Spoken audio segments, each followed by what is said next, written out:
Welcome back student. Nirmal PG college की online classes में एक बार फिर से मैं आपका हार्दिक स्वागत करता हूं। तो देखिए, हमारी चल रही थी applications of the HSEB theory, hard soft acid base concept के एप्लीकेशंस अनुप्रयोग के बारे में हम पढ़ रहे थे। कल तक हम 7 अनुप्रयोग पढ़ चुके हैं। कल की क्लास में हमने पहला अनुप्रयोग पढ़ा था हेलोजन अम्ल की सामर्थ्य के बारे में, हेलोजन अम्ल की स्टेबिलिटी के बारे में। मैंने आपको बताया कि F माइनस सबसे ज़्यादा कठोर, Cl माइनस, Br माइनस और I माइनस क्या होता है, मृदु होता है। चूंकि F माइनस सबसे ज़्यादा कठोर है, अतः जब ये H प्लस से रिएक्ट करेगा तो HF के मध्य का बॉन्ड सबसे ज़्यादा स्टेबल, फिर HCl के मध्य का, फिर HBr के मध्य का। चूंकि कठोर अम्ल मृदु क्षार के साथ में स्ट्रॉन्ग बॉन्ड नहीं बनाता, अतः सबसे दुर्बल बॉन्ड होगा। ठीक है, तो ये क्या है, इसकी बंध सामर्थ्य है। क्या है ये है बंध सामर्थ्य। ठीक है, बंध सामर्थ्य की बात की। अब हम बात करते हैं अम्लीय सामर्थ्य की। किसकी? अम्लीय सामर्थ्य की। वे पदार्थ जो आसानी से H प्लस आयन त्याग देते हैं अम्लीय होते हैं। चूंकि HF के मध्य के बनने वाला बॉन्ड सबसे ज्यादा स्टेबल है, अतः H प्लस को आसानी से नहीं जाने देगा। इस वजह से यह सबसे कम अम्लीय होगा। HI के मध्य में बनने वाला बॉन्ड सबसे कम स्टेबल है, आसानी से बॉन्ड टूटेगा, H प्लस बाहर निकल जाएगा, इसलिए सबसे ज्यादा अम्लीय होगा। अतः HI सबसे ज्यादा अम्लीय है, HBr, HCl and then HF सबसे कम अम्लीय होगा। ये तो किसकी बात थी? इसके अम्लीय सामर्थ्य की बात थी। सेकंड एप्लीकेशन हमने पढ़ी थी सिम्बायोसिस, सहजीविता। जैसे मैंने आपको क्या बताया कि कोई भी मृदु लिगेंड, आने वाला मृदु लिगेंड उस स्थान को प्रेफर करता है जहां पहले से ही मृदु लिगेंड उपस्थित है, और कोई भी कठोर लिगेंड उस स्थान को प्रेफर करेगा जहां पहले से ही कठोर लिगेंड उपस्थित है। तीसरी एप्लीकेशन हमने पढ़ी थी, लास्ट एप्लीकेशन हमने पढ़ी थी जल अपघटन, हाइड्रोलाइसिस। क्या पढ़ी थी? हाइड्रोलाइसिस पढ़ी थी, जिसमें मैंने आपको बताया कि यदि बनने वाला यौगिक या पहले जो यौगिक प्रेजेंट है, हमने एग्जांपल लिए थे LiI और LiF के, कि पहले जो यौगिक प्रेजेंट है अगर यह स्थायी है तो यह जल अपघटित नहीं होगा, और यदि यह यौगिक अस्थायी है, कैसा है? अस्थायी है, तो यह जल अपघटित हो जाएगा। ठीक है, यही चीज याद रखनी है। बात करें LiI की, यहाँ कठोर मृदु इंटरेक्शन है। कौन सा इंटरेक्शन? कठोर मृदु इंटरेक्शन है। चूंकि अस्थायी है, इस वजह से यह इसमें विलय हो जाएगा, यह जिसका जल अपघटन आसानी से हो जाएगा। हम बात करें LiF की, LiF में कठोर इंटरेक्शन है, इस वजह से यह यौगिक क्या होगा? स्थायी यौगिक होगा। और चूंकि ये एक स्थायी यौगिक है, अतः इसकी बात करें तो ये आसानी से जल अपघटित नहीं होगा।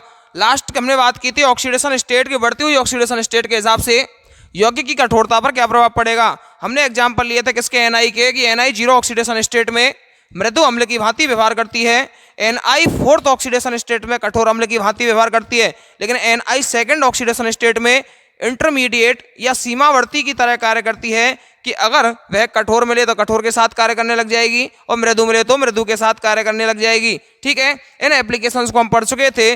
अब हम बात करते हैं नेक्स्ट एप्लीकेशन की, जो भी लगभग हम पहले पढ़ ही चुके हैं, तो उसको जल्दी कर देंगे। क्या है? आपकी 8वीं एप्लीकेशन है। कौन सी? 8वें नंबर की एप्लीकेशन है कि अभिक्रिया की दिशा, कि अभिक्रिया अग्र दिशा की ओर मूव करेगी या पश्चिम दिशा की ओर मूव करेगी। इसके लिए देखिए, मैं एग्जांपल लेता हूं कि मैं अगर H प्लस की अभिक्रिया CH3HgOH के साथ में कराना चाह रहा हूं, यदि मैं H प्लस की अभिक्रिया CH3HgOH के साथ में कराना चाह रहा हूं, तो देखिएगा बनने वाला प्रोडक्ट क्या होगा? बनने वाला प्रोडक्ट होगा CH3Hg प्लस HOH, या जल। बनेगा नहीं बनेगा? यह H प्लस इसके नेगेटिव चार्ज से रिएक्ट करेगा, HOH बनेगा। अब ध्यान से देखिएगा, यह क्या है आपका? CH3Hg प्लस मृदु अम्ल है। क्या है ये? मृदु अम्ल है। हम बात करें OH माइनस की, यह कठोर क्षार है। क्या है ये? यह एक कठोर क्षार है। यह कठोर क्षार कठोर अम्ल के साथ में रिएक्ट करेगा और क्या बना देगा? HOH बना देगा। क्या बना देगा? HOH बना देगा। यहां हम बात करें तो ये इंटरेक्शन कैसा है? H प्लस भी कैसा आपका? कठोर, और जो OH माइनस है ये भी कैसा? कठोर। कहने का मतलब ये जो मृदु कठोर इंटरेक्शंस है, यह कन्वर्ट हो रहा है कठोर इंटरेक्शंस में। चूंकि कठोर इंटरेक्शन ज्यादा स्टेबल होते हैं, अस्थायी कॉम्प्लेक्स से स्थायी कॉम्प्लेक्स का निर्माण हो रहा है, अतः यह दिशा या यह अभिक्रिया अग्र दिशा की ओर मूव करेगी। कौन सी दिशा की ओर मूव करेगी बच्चों? अग्र दिशा की ओर मूव करेगी। अब देखिए, सेम ऐसा ही एग्जांपल लेता हूं मैं सेकंड नंबर का कि यदि मैं H+ की अभिक्रिया CH3HgSH के साथ कराना चाहूं, किससे? H+ की अभिक्रिया यदि मैं CH3HgSH के साथ में कराना चाहूं तो बनने वाला प्रोडक्ट क्या बनेगा? वही HSH, जिस प्रकार से HOH उसी प्रकार से CH3Hg+ बनेगा। बनेगा नहीं बनेगा? अब देखिए इनको अगर मैं देखना चाहूं तो देखिए CH3Hg+ मृदु है। कैसा है? मृदु। और SH की बात करें तो यह भी एक मृदु क्षार है। यह मृदु अम्ल, यह मृदु क्षार। तो देखिए यहां मृदु मृदु इंटरेक्शंस है। मृदु मृदु इंटरेक्शंस कैसे होते हैं? स्थायी इंटरेक्शंस होते हैं। बनने वाला यौगिक, क्या कहने का मतलब, ये वाला यौगिक क्या है आपका? स्थायी है। इसके बाद इन्होंने निर्माण किया इसका, चूंकि ये तो एक आयन है, निर्माण इस यौगिक का किया। यह क्या है? कठोर अम्ल है। H+ क्या है? कठोर अम्ल। लेकिन SH क्या है? मृदु क्षार है। SH क्या है बच्चों? SH मृदु क्षार है और यह एक कठोर अम्ल है। चूंकि यहाँ पर कठोर मृदु का कॉम्बिनेशन बन रहा है। किसका कॉम्बिनेशन बन रहा है? कठोर मृदु का कॉम्बिनेशन बन रहा है। अतः हम आसानी से कह सकते हैं कि यह बनने वाला संकुल अस्थायी होगा, जबकि यहाँ पे स्थायी संकुल था। कोई भी स्थायी संकुल अस्थायी संकुल में जब कन्वर्ट होगा जबकि उसे और ज्यादा स्टेबिलिटी प्राप्त हो रही हो, कोई भी संकुल अपने आप को अस्थायी करने के लिए कभी भी रिएक्शन नहीं करता। इस वजह से यह रिएक्शन कंप्लीट ही नहीं होगी। यह रिएक्शन अग्र दिशा की जाने की बजाय पश्चिम दिशा में जाने लग जाएगी। क्यों? जिससे कि मृदु मृदु इंटरेक्शंस हो। यह रिएक्शन पश्चिम दिशा की ओर मूव करेगी। इस प्रकार से हम आसानी से बता सकते हैं कि कौन सी रिएक्शन की जो दिशा है वह किस ओर होगी, कौन सी रिएक्शन अग्र दिशा की ओर मूव करेगी और कौन सी रिएक्शन पश्चिम दिशा की ओर मूव करेगी। ध्यान केवल इतना रखना है कि जो बनने वाला प्रोडक्ट है, जो आपका प्रोडक्ट बन रहा है, वह प्रोडक्ट यदि अभिकारक से स्टेबल है, अभिकारक से ज्यादा स्थायी है, तो अभिक्रिया सदैव अग्र दिशा की ओर मूव करेगी। और यदि बनने वाला जो प्रोडक्ट है आपका वह अभिकारक की तुलना में अस्थायी है, तो वह रिएक्शन कभी भी अग्र दिशा में मूव नहीं करेगी, उल्टी वह रिएक्शन पश्चिम दिशा की ओर मूव करने लग जाएगी। ठीक है, तो ये क्या हुई आपकी 8वीं एप्लीकेशन। क्या थी? ये थी आपकी अभिक्रिया की दिशा। अब आगे बात करते हैं हम नेक्स्ट एप्लीकेशन, हैलोजन विनिमय।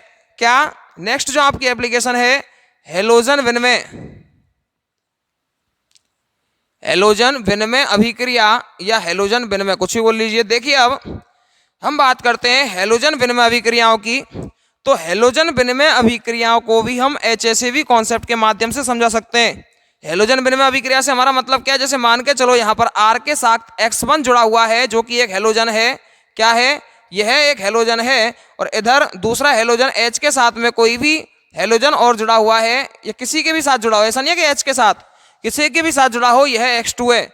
अब क्या हो कि इस X1 की जगह पर क्या आ जाए? X2 आ जाए। तो X1 को किसने एक्सचेंज कर दिया? X2 ने एक्सचेंज कर दिया। पहले R के साथ में X1 प्रेजेंट था, अब R के साथ में X2 प्रेजेंट है।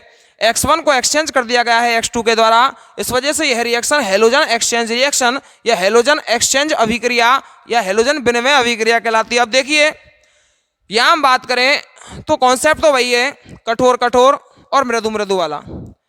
जैसे फॉर एग्जाम्पल मैं एग्जाम्पल ले लूं इसकी जगह पर कि RCl की अभिक्रिया यदि मैं NaI के साथ करा दूं, यदि मैं RCl की अभिक्रिया NaI के साथ में करा दूं तो बनने वाला प्रोडक्ट Ri प्लस NaCl होगा। क्या बनेगा?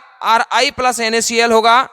R की बात करें, ये एक मृदु अम्ल है। मृदु क्यों है? क्योंकि R मतलब CH3, C से रिलेटेड कोई भी कंपाउंड, एल्किल कंपाउंड। Cl क्या है? आपका हैलोजन है। यह आपका कठोर अम्ल है। क्या है? कठोर, सॉरी क्षार है। Na की बात करें, Na आपका क्या है? कठोर। और बात करें I की, तो ये क्या है? आपका मृदु क्षार है। Na कठोर अम्ल क्या है? Na कठोर अम्ल है और I मृदु क्षार है। यहाँ पर मृदु कठोर, कठोर मृदु कॉम्बिनेशन बन रहे हैं। लेकिन जब ये रिएक्शन हुई तो यहाँ पर क्या था? ये मृदु अम्ल, R क्या है? मृदु अम्ल, और I क्या है? आपका I है मृदु क्षार। जब यह रिएक्शन हुई तो बनने वाला प्रोडक्ट कैसा है? आपका मृदु मृदु प्रोडक्ट है। सॉफ्ट सॉफ्ट इंटरेक्शंस हो रहे हैं। देखिए यहाँ पर अगर हम गौर से देखें तो पहले R के साथ में Cl जुड़ा हुआ था, अब R के साथ में I जुड़ा हुआ है। कहने का मतलब आई ने Cl को या Cl ने आई को क्या कर दिया, रिप्लेस कर दिया, जिसकी वजह से क्या हुआ, RCl की जगह Ri बन गया। कहने का मतलब एक हेलोजन ने दूसरे हेलोजन को एक्सचेंज कर दिया, यहां से बदल दिया। इस वजह से ऐसी रिएक्शंस हेलोजन विनिमय अभिक्रियाएं कहलाएंगी। क्या कहलाएंगी, हेलोजन विनिमय अभिक्रियाएं। ऐसी रिएक्शंस को हम HSAV या पियर्सन के hard soft acid base concept के माध्यम से आसानी से समझा सकते हैं कि ये रिएक्शन क्यों हुई है। यह रिएक्शन इसलिए हुई क्योंकि RCl जो आपका पहला हेलोजन था, वहां पर मृदु मृदु इंटरेक्शंस थे। क्या थे, मृदु कठोर इंटरेक्शंस थे, जिससे यह जो यौगिक था आपका, यह यौगिक कैसा था, अस्थायी यौगिक था। कैसा था यह यौगिक, यह यौगिक अस्थायी यौगिक था। इसने NaI के साथ अभिक्रिया की, Cl को I ने रिप्लेस कर दिया, इस वजह से क्या बना, Ri बना। यहां इसको देखा जाए प्रोडक्ट को, तो यहां पर मृदु मृदु इंटरेक्शंस हैं, सॉफ्ट सॉफ्ट इंटरेक्शंस हैं, बनने वाला प्रोडक्ट ज्यादा स्टेबल है। अतः हम कह सकते हैं कि एक हेलोजन ने दूसरे हेलोजन को क्या किया, एक्सचेंज किया, इसलिए इसे हेलोजन विनिमय अभिक्रियाएं कहते हैं। ठीक है, तो ये किसकी बात हुई, आपकी नेक्स्ट एप्लीकेशन हेलोजन विनिमय अभिक्रिया की बात हुई। अब इसके बाद ये तो हुई आपकी 9वीं एप्लीकेशन। अब हम बात करते हैं 10वें नंबर के एप्लीकेशन की, धातु उत्प्रेरकों का विषाक्त तन। क्या है, धातु उत्प्रेरकों का विषाक्त तन, poisoning of metal catalyst. English में क्या बोलते हैं इसको, पॉइजनिंग ऑफ मेटल कैटलिस्ट। अब देखिए यहां पर कई लोग क्या समझ जाते हैं कि विषाक्त से मतलब है जहरीला, कि धातु उत्प्रेरक को जहरीला बना देता है, लेकिन आपको हर जगह हिंदी अर्थ निकालने की आवश्यकता नहीं है। यहां पर विषाक्तन से मतलब क्या है, यहां विषाक्तन से मतलब है कि जो भी मेटल्स उत्प्रेरक की भांति व्यवहार कर रही हैं, उनकी उत्प्रेरकीय व्यवहार या उत्प्रेरकीय क्रियाशीलता को कम कर दिया जाता है। इसे कहते हैं अपन क्या, उत्प्रेरकों का विषाक्तन। कहने का मतलब उनकी रिएक्टिविटी, उनकी अभिक्रियाएं की दर कम हो जाएगी। किसकी, उत्प्रेरकों की अभिक्रियाओं की दर कम हो जाएगी। इसलिए हमने किस टर्म का प्रयोग किया है, विषाक्तन टर्म का प्रयोग किया है। यहां विषाक्तन से मतलब केवल निष्क्रिय करना है, कि ये जो उत्प्रेरक हैं आपके, ये क्या हो जाएंगे, निष्क्रिय हो जाएंगे। जैसे फॉर एग्जाम्पल हम बात करें, दो एग्जाम्पल लेते हैं कि यदि हम PD2+ या PT2+ भी छोड़ो, यदि हम PT और PD के उत्प्रेरकों की बात करें, यदि हम PT और PD के उत्प्रेरकों की बात करें, तो देखिए इनके लिए CO, सल्फाइड आयन और आर्सीन जैसे मृदु लिगेंड जो हैं, आर्सीन जैसे मृदु लिगेंड इनको विषाक्तन कर देते हैं, इनको निष्क्रिय कर देते हैं। वापस से सुनिए कि PD और PT जैसे आपके जो उत्प्रेरक हैं, इन उत्प्रेरकों को CO H2- आर्सीन जैसे जो आपके मृदु लिगेंड हैं, ये मृदु लिगेंड इन्हें निष्क्रिय कर देते हैं या विषाक्तन कर देते हैं, जिसकी वजह से इनकी दर या इनकी अभिक्रिया की दर कम हो जाती है। ठीक है, अब बात आती है कि ऐसा क्यों होता है, तो इसे हम आसानी से समझा सकते हैं HSAV प्रिंसिपल से, वही आपका हार्ड सॉफ्ट प्रिंसिपल से। क्योंकि हमने अब तक क्या पढ़ा है कि यदि हार्ड कॉम्बिनेशन बन रहा है तो रिएक्शन होगी, यदि सॉफ्ट कॉम्बिनेशन बन रहा है तो भी रिएक्शन होगी। ऐसी कंडीशन में क्या होता है, रिएक्शन होती है, मॉलिक्यूल्स बन जाते हैं। अब देखिएगा हम बात कर रहे हैं PT और PD उत्प्रेरक की। किसकी बात कर रहे हैं, PT उत्प्रेरक की और PD उत्प्रेरक की। देखिए उत्प्रेरक की बात करें तो उत्प्रेरक में स्मॉल होल्स पाए जाते हैं, या हम कह सकते हैं होल्स नहीं तो कैविटीज पाई जाती हैं, जहां पर कोई भी रिएक्टेंट आकर रिएक्शन करता है। ऐसा ही है ना, उत्प्रेरक में छोटे छोटे छिद्र पाए जाते हैं। ठीक है, यहाँ PT और PD उत्प्रेरक हैं और हम जानते हैं PT और PD दोनों ही मृदु अम्ल हैं। क्या हैं आपके, मृदु उत्प्रेरक हैं। अतः इनसे मृदु क्षार जैसे CO, सल्फाइड आदि रिएक्शन कर जाते हैं, और रिएक्शन करके इनके जो स्मॉल होल्स हैं, स्मॉल छिद्र हैं, उनमें जाके क्या हो जाते हैं, अवशोषित हो जाते हैं। अब देखिए ये जो स्मॉल होल्स थे, वहीं जाकर ये जो आपके मृदु लिगेंड है वो अवशोषित हो गए। इसका मतलब वो क्या थे, उनके क्रिया स्थल, वो जो स्मॉल छिद्र या स्मॉल होल, आपने ताला चाबी सिद्धांत पढ़ा होगा लगभग बीएससी में बायोलॉजी वालों ने पढ़ा होगा। तो उस तालाचाबी सिद्धांत में आता है किस प्रकार से रिएक्शन होती है। हालांकि वो तालाचाबी सिद्धांत एंजाइमों के लिए है, लेकिन लगभग उसी प्रकार की अभिक्रिया उत्प्रेरक में होती है। इसमें हम स्मॉल छिद्र का प्रयोग कर रहे हैं कि वो जो स्मॉल छिद्र है वहाँ रिएक्टेंट आएगा, उस जगह अभिक्रिया होगी, ठीक है, उसके बाद हमें उत्प्रेरक वापस से प्राप्त हो जाएगा, ठीक है। लेकिन हम क्या बोल रहे हैं कि ये जो उत्प्रेरक थे, इन उत्प्रेरकों के स्मॉल छिद्र पर ये जो मृदु लिगैंड हैं CO H2- आर्सिन जैसे मृदु लिगैंड आकर अवशोषित हो जाते हैं। ये जो आपके लिगैंड आए ये आकर यहाँ पर क्या हो गए, अवशोषित हो गए, क्योंकि यहाँ पर क्या है, ये भी मृदु है, ये भी मृदु है, दोनों के बीच में इंटरेक्शंस होगा, ये एक दूसरे से जुड़ जाएंगे, इस वजह से ये क्या हो गए, आपके अवशोषित हो गए।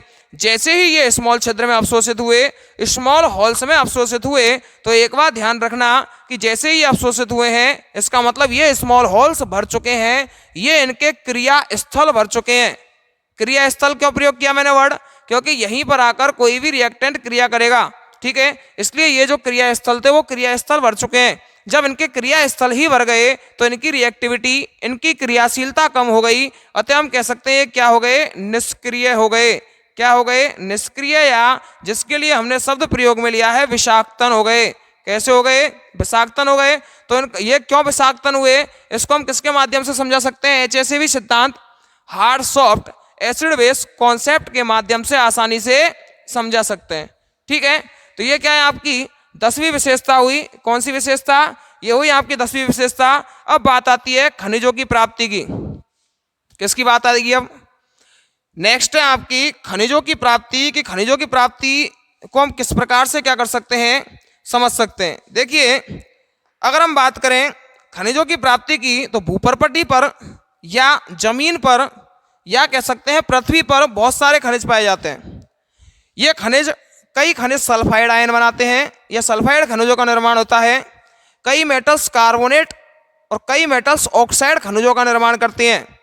चूंकि ये अलग अलग खनिजों का निर्माण करती हैं, सल्फाइड खनिज, ऑक्साइड खनिज, कार्बोनेट खनिज, तो हमारे दिमाग में ये क्वेश्चन आता जरूर है कि आखिर हम कैसे पता लगाएं कि कौन सी मेटल सल्फाइड खनिज बनाएगी, कौन सी मेटल कार्बोनेट खनिज बनाएगी और कौन सी मेटल क्या बनाएगी, आपकी ऑक्साइड खनिज बनाएगी।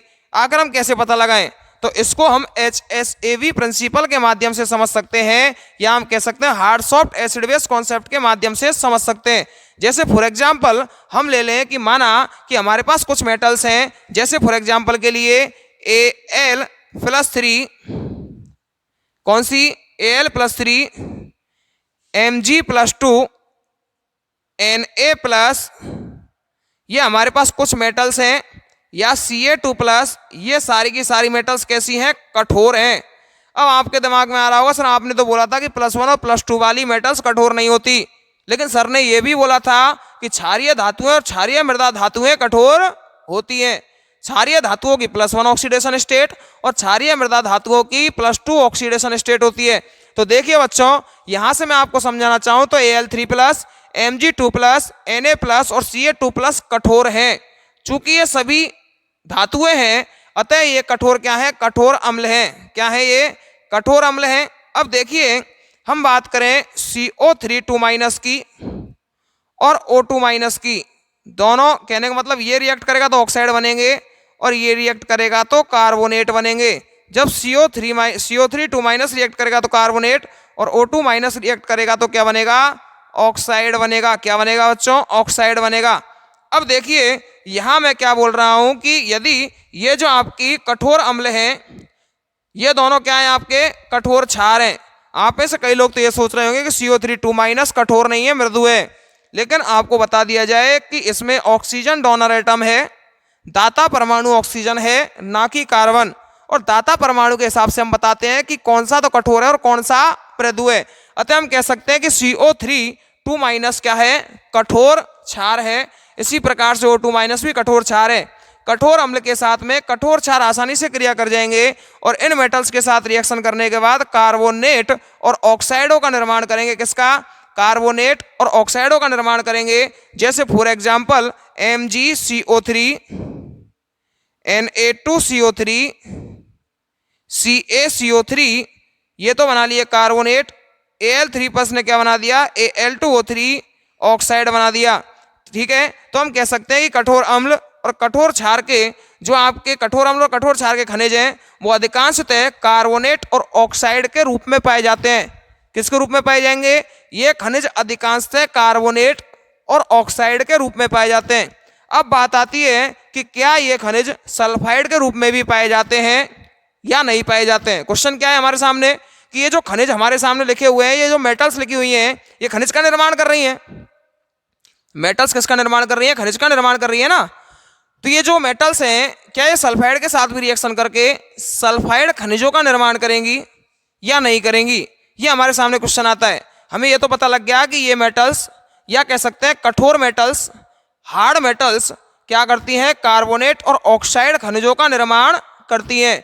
लेकिन क्वेश्चन हमारे सामने ये खड़ा है कि क्या ये मेटल्स, कठोर मेटल्स, सल्फाइड खनिजों का निर्माण भी करेंगी अथवा नहीं करेंगी। तो सबसे पहली बात तो सल्फाइड को देख लिया जाए कि यह सल्फाइड H2- कठोर है या मृदु है। हम जानते हैं कि H2- एक मृदु क्षार है। कैसा है? यह एक मृदु क्षार है। चूंकि ये सारी की सारी मेटल्स ही क्या हैं? कठोर हैं। कठोर और मृदु आपस में रिएक्ट करके स्टेबल कॉम्प्लेक्स का निर्माण नहीं कर सकती। अतः हम कह सकते हैं कि ये कठोर अम्ल किसके रूप में नहीं पाए जा सकते हैं? सल्फाइड खनिज के रूप में नहीं पाए जा सकते। ये कठोर अम्ल किसके रूप में नहीं पाए जा सकते? ये कठोर अम्ल सल्फाइड खनिज के रूप में नहीं पाए जा सकते हैं। ये तो हुई बात किसकी? कार्बोनेट और ऑक्साइड खनिजों की। अब हमारे सामने क्वेश्चन खड़ा होता है कि जैसे मान के चलो हमारे पास ये है Ag+, Hg2+, Au+, ये क्या है? आपकी सभी की सभी मृदु धातुएं। क्या है? मृदु धातुएं। क्या है ये? मृदु धातुएं। ये जो मृदु धातुएं हैं ये किसके रूप में पाई जाती हैं? क्या ये ऑक्साइड के रूप में, क्या ये कार्बोनेट के रूप में, क्या ये सल्फाइड के रूप में पाई जाती हैं या नहीं पाई जाती हैं? सबसे पहले हम देख लेते हैं सल्फाइड के रूप में पाई जाएंगी या नहीं पाई जाएंगी। तो देखिए हम बात करें इन मेटल्स की, चूंकि ये सभी मेटल्स मृदु धातुएं हैं, सॉफ्ट मेटल्स हैं। सॉफ्ट मेटल्स होने के कारण ये सॉफ्ट बेस से आसानी से रिएक्ट कर जाएंगी। सल्फाइड H2- एक मृदु क्षार है। चूंकि यह एक मृदु क्षार है, यह मृदु अम्ल है, ये मृदु अम्ल वाले इस मृदु क्षार से आसानी से रिएक्ट कर जाएंगे और किसका निर्माण कर लेंगे? ये आसानी से निर्माण करेंगे सल्फाइड अयस्कों का, सल्फाइड खनिजों का। किसका निर्माण करेंगे? ये सल्फाइड खनिजों का निर्माण करेंगे। अतः हम कह सकते हैं कि जो मृदु धातुएं हैं Ag+, Hg2+, Au+, ये किसके रूप में पाई जाती हैं? ये धातुएं पाई जाती हैं किसके रूप में? सल्फाइड खनिजों के रूप में पाई जाती हैं। किसके रूप में पाई जाती हैं? ये सल्फाइड खनिजों के रूप में पाई जाती हैं। ठीक है। अब क्वेश्चन आता है कि क्या ये Ag+, Hg2+, Au+ कार्बोनेट के रूप में भी पाई जाती हैं? क्या ये ऑक्साइड के रूप में भी पाई जाती हैं? तो इसके लिए हमारे पास वही HACV संकल्पना, करना कुछ नहीं है। जितनी भी एप्लीकेशन है HACV कॉन्सेप्ट लगाना है, सब में HACV कॉन्सेप्ट लगेगा। याद कुछ नहीं करना, कोई बस ये है कि एग्जाम्पल क्या देने, एक आध याद किया, ठीक है। कॉन्सेप्ट आपका क्लियर है कि हार्ड के साथ में स्टेबल संकुल का निर्माण करेगा, हार्ड के साथ में सॉफ्ट के साथ में स्टेबल यौगिक का निर्माण करेगा। ये चीज आपको अगर आती है, और आती क्या आ गई होगी क्योंकि यूनिट में 50 बार बोल दिया गया है इसको, अगर ऐसा है तो आप स्टेबल कॉम्प्लेक्स का निर्माण कर पाएंगे, स्टेबल यौगिक का निर्माण कर पाएंगे। अब देखिए क्वेश्चन क्या था कि क्या ये कार्बोनेट बनाती हैं, क्या ये ऑक्साइड बनाती है? नहीं। तो देखिए कार्बोनेट की बात करूं चाहे ऑक्साइड की बात करूं, मैं पहले ही बता चुका हूं कि दोनों की दोनों ही हार्ड बेस हैं, कठोर क्षार हैं। चूंकि ये कठोर क्षार हैं, ये मृदु धातुएं हैं, ये मृदु धातुएं कठोर क्षार के साथ में आसानी से रिएक्ट नहीं कर पाएंगी। इस वजह से यह ऑक्साइड और कार्बोनेट संकुलों का, खनिजों का निर्माण नहीं करेंगी। अब हमारे सामने क्वेश्चन खड़ा हो जाता है, ठीक है ये तो मृदु धातुएं हैं और ठीक है ये कठोर धातुएं हैं, लेकिन हमारे सामने कुछ धातुएं ऐसी होती हैं जो कि सीमावर्ती धातुएं, जैसे Ni2+ की बात की जाए या Pb2+ की बात की जाए, ये दोनों ही धातुएं कैसी धातुएं हैं? सीमावर्ती धातुएं। कौन सी धातुएं हैं ये सीमावर्ती धातुएं हैं। अब हमारे सामने क्वेश्चन ये खड़ा होता है कि चलो ठीक है, समझ में आ गया कि कठोर धातुएं तो ऑक्साइड और कार्बोनेट बनाएंगी, मृदु धातुएं आपकी सल्फाइड बनाएंगी, तो ये सीमावर्ती धातुएं क्या बनाएंगी? चूंकि ये सीमावर्ती धातुएं हैं, ये कठोर की तरह भी व्यवहार कर सकती हैं, ये मृदु की तरह भी व्यवहार कर सकती हैं। अतः यह कार्बोनेट, ऑक्साइड और सल्फाइड सभी प्रकार के अयस्कों का निर्माण करती हैं, क्योंकि ये मृदु की तरह भी व्यवहार करती हैं। जब ये मृदु की तरह व्यवहार करती हैं तो सल्फाइड अयस्क बना लेंगी, और जब ये आपकी कठोर की तरह व्यवहार करेंगी तो ये ऑक्साइड और कार्बोनेट अयस्क या खनिज बना लेंगी। ठीक है, तो ये हुई आपकी कौन सी नेक्स्ट विशेषता। ठीक है, अब देखिए हमारे पास दो विशेषताएं और बची हुई हैं, या कह सकते हैं दो एप्लीकेशंस और बचे हुए हैं। वो दो एप्लीकेशंस आपकी कल की क्लास में हो जाएंगे। इसके अलावा आपके कल की क्लास में यूनिट समाप्त हो जाएगी।